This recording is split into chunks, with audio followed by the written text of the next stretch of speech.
Hola, ¿cómo están? Bueno, hemos estado votando bastantes artículos en la Comisión de Justicia de la Convención Constitucional y yo creo que es bueno detenerse un poco para ver cómo va avanzando. Nosotros hemos votado en un primer momento, en general, los proyectos. ¿Qué significa eso? Estamos votando las ideas que proponen estos proyectos en términos generales.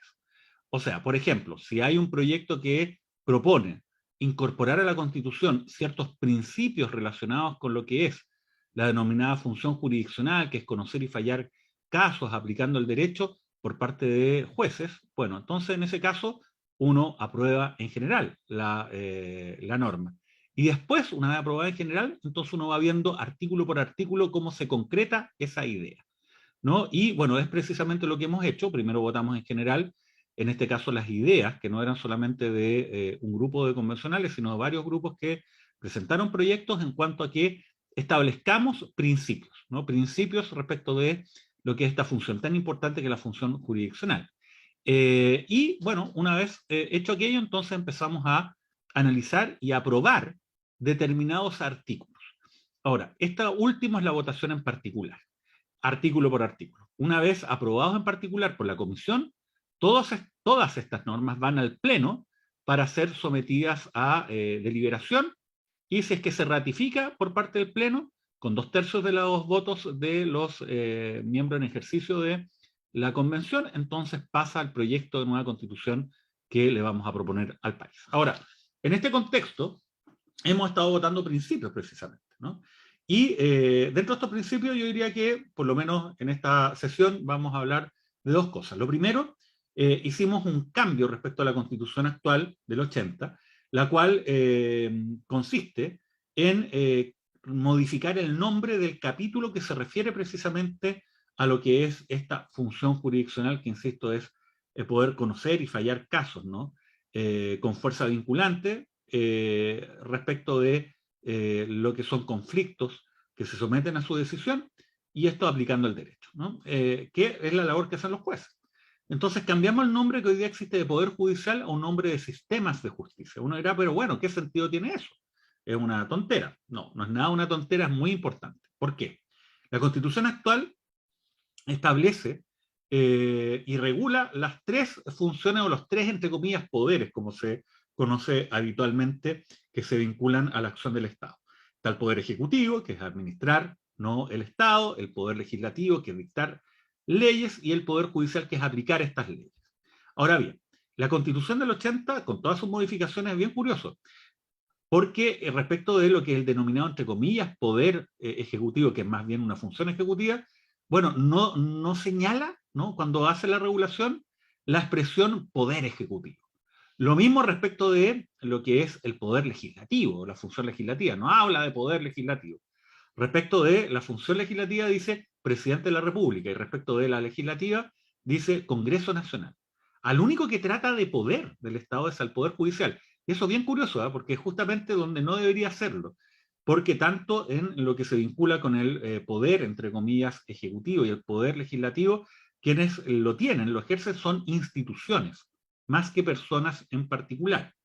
Y esto independiente de que obviamente esas instituciones están integradas por representantes que se van turnando. Bueno, en el caso del Poder Ejecutivo, el presidente de la República, pero es el presidente de la República como institución, no la persona que es el presidente de turno. Y lo mismo respecto del Poder Legislativo, ¿no? Son los parlamentarios que están en un determinado periodo, pero es el Congreso Nacional finalmente el que ejerce esa función. Pero en el caso del Poder Judicial, la función, ¿no?, de la jurisdicción está radicada en cada persona individual de los jueces. No obstante eso, ¿no?, se le denomina poder judicial. Bueno, nosotros cambiamos eso, pero no solamente para poder de alguna manera hacernos cargo de esta situación, sino también para dar cuenta de algo que se vincula con que ahora tenemos no solamente un sistema de justicia, sino también estamos reconociendo sistemas de justicia indígena. Y de eso queremos hablar ahora. ¿En qué consiste este tema de los sistemas de justicia indígena?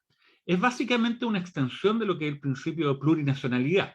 El principio de plurinacionalidad involucra reconocer que en nuestro país existen pueblos originarios que son anteriores al Estado de Chile, pueblos que tienen sus propias tradiciones, su lengua, su cultura, usos, costumbres, ¿no?, y que, bueno, esto es reconocido y valorado por parte del Estado. Mucha gente se espanta y dice, oye, pero eso va a involucrar dividir Chile. No, yo creo que no. Nosotros somos uno, un solo país, pero a partir de la diversidad.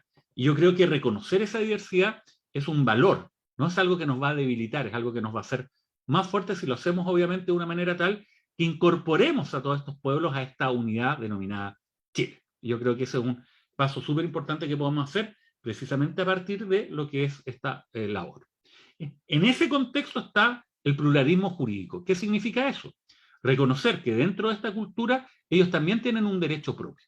Y este derecho propio es un derecho que además es aplicado por las autoridades que los propios pueblos reconocen como tales para tal efecto. Bueno, acá la gente dice, bueno, pero esto va a ser un despelote porque en el fondo van a haber varios sistemas paralelos y se van a confundir, qué sé yo. Pues no están así.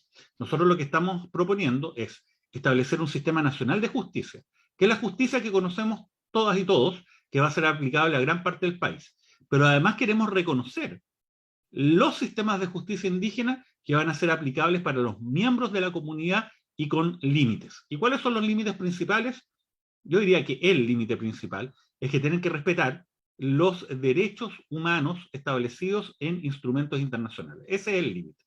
Porque muchas veces se habla, ¿no? Yo diría que quizás un poco una caricatura. Decir, oye, pero a ver, hay ciertas comunidades indígenas las cuales no tienen un gran respeto, ¿no? Respecto de los derechos de la mujer, de los niños, niñas, adolescentes, adultos mayores.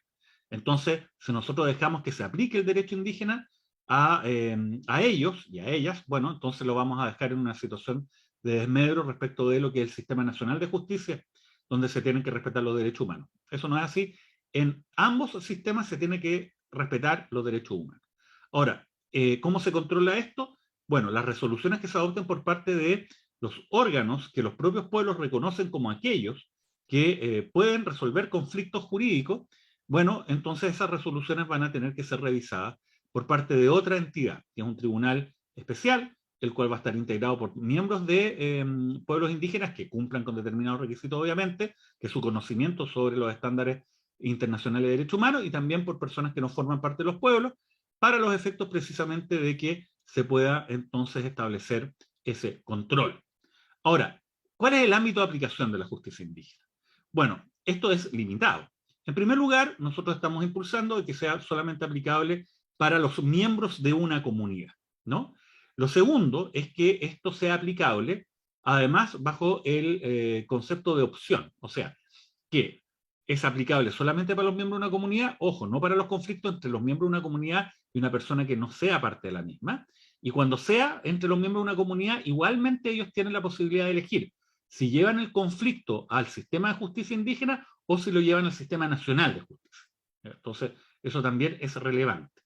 Y además se establece este principio, ¿no? Que es el límite en relación al respeto de los derechos humanos. Además, nosotros también, por lo menos yo y varios otros, estamos planteando que esos límites involucra también necesariamente el que no se pueda aplicar el derecho penal, tal y como lo conocemos, a lo que son los sistemas de justicia indígena. Porque hay un principio, que es un principio que a nuestro juicio es un avance civilizatorio, que señala de que no existen delitos ni penas sin una ley que sea previa, escrita y además estricta, que defina bien la conducta que se sanciona y las penas que se establecen. Y bueno, y esto obviamente no opera respecto de muchos sistemas de justicia indígena que tienen un derecho que es consuetudinario, o sea, no escrito. Entonces no cumplirían con ese elemento y es algo que por lo menos nosotros vamos a hacer valer durante el debate. Ahora, dicho eso, es bien importante que en todos los demás ámbitos, bueno, va a aplicar este sistema de justicia indígena que involucra, insisto, reconocer y valorar lo que es la cultura, los usos, costumbres de los propios pueblos. Así que no es nada esta figura terrible que básicamente va a haber una secesión en Chile, ¿no? Y que van a haber estado dentro del Estado, porque esa no es la idea. Así que bueno, es básicamente eso. Les quiero mostrar cuál es la norma que se aprobó acerca de esta materia. ¿Ah? Acá está, se lo voy a compartir en la pantalla, que está acá. ¿Ah? Acá, bueno, esto es lo que llevamos aprobado. Este es el capítulo que les hablaba, sistema de justicia. Acá se habla de qué consiste la función jurisdiccional, ¿no? Que es básicamente conocer, juzgar y ejecutar con efecto cosas juzgadas, o sea, vinculante, los conflictos de relevancia jurídica mediante un debido proceso, de conformidad a la Constitución, las leyes y los estándares internacionales de derechos humanos. No, la idea es que haya una interpretación de la Constitución de la ley y los estándares internacionales, ¿no? Así se tienen que entender estas fuentes. Bueno, pero acá estamos, bueno, y esto también es importante, se velar por la tutela y promoción de los derechos humanos, de la naturaleza, el sistema democrático y el principio de juridicidad. Eso es bien importante dada la historia trágica que tiene nuestro país, ¿no? Respecto a la violación de derechos humanos. Y acá está la norma pluralismo jurídico, ¿no? Ahí lo estoy marcando. Señala que el Sistema Nacional de Justicia, el que yo les señalaba, ¿no? Que el que va a ser de general aplicación, coexiste en un plano de igualdad con los sistemas jurídicos indígenas. Es deber del Estado garantizar una adecuada coordinación entre ambos, con pleno respeto al derecho a la libre determinación y los estándares internacionales de derechos humanos interpretados interculturalmente, o sea, aplicados a lo que es la realidad de los pueblos originarios, ¿no? Eh, y bueno, es básicamente lo que yo les había señalado. Después vienen los principios generales ahí del Sistema Nacional de Justicia, ¿no? Ahí lo estoy marcando.